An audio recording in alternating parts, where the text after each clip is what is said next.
Bakit binabaan to 2.3%?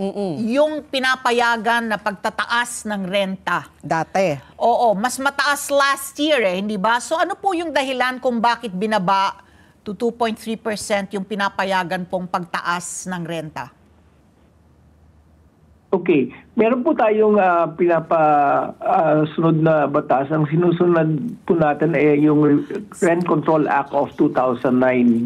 Ang batas na ito ay nagsasaad na yung dating predecessor ng DSUD or ng HUDC, Housing and Urban Development Coordinating Council, ay dapat po magtakda ng maximum rent increase.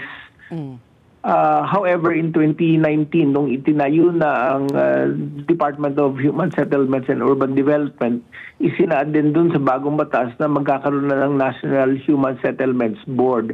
At ito po ang nagdidikta ng mga major policies including rent control. So in December last year, nagtakda po ng bagong rate ang National Human Settlements Board for renters na 10,000 and below as of December 2024.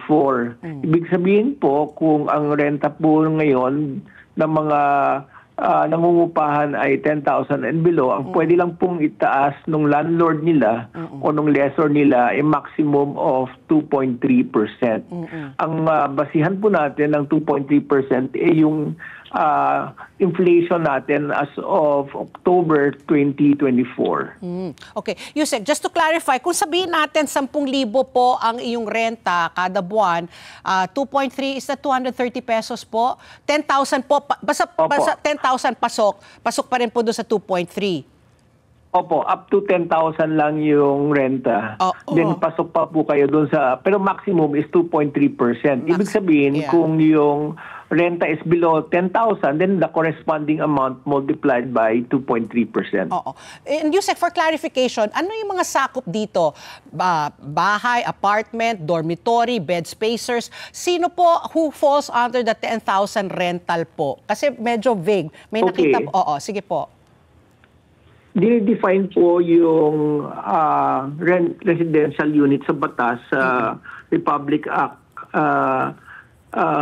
or Rent Control Act of 2009. Ito po ay ang sakop ang mga residential unit, mga building, mga rooms, including dormitories, bed spacers, and the like. Ang basic difference lang nun po, if you're renting a house, ang maximum allowed increase is only applicable to existing tenants na magre-renew this year. However, kung ang renter mo is or user mo is a bed spacer or dormitory, once lang po kayo allowed, pag umalis po yung bed spacer or yung dormer this year, hindi pwedeng mag-adjust ulit yung rent. So pwedeng itaas na. So one time lang, but pwede nang itaas beyond the 2.3%. Pero kung residential po yan, one time lang this year.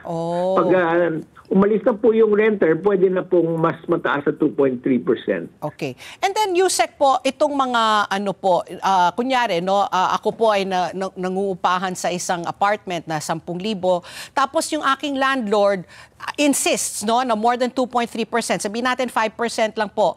Anong pwedeng gawin po ng tenant para po hindi po siya maging biktima po sa pagtaas po ng renta? Okay. Pwede po siyang dumulong sa ating barangay.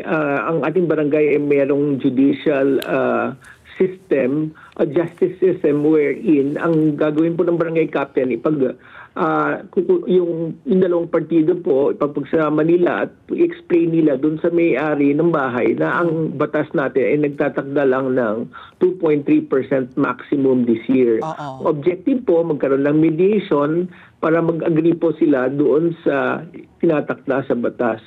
However, kung hindi po sila magkaroon ng agreement, may opportunity naman po yung ating mga tenant na mag-file ng case against the landlord sa korte.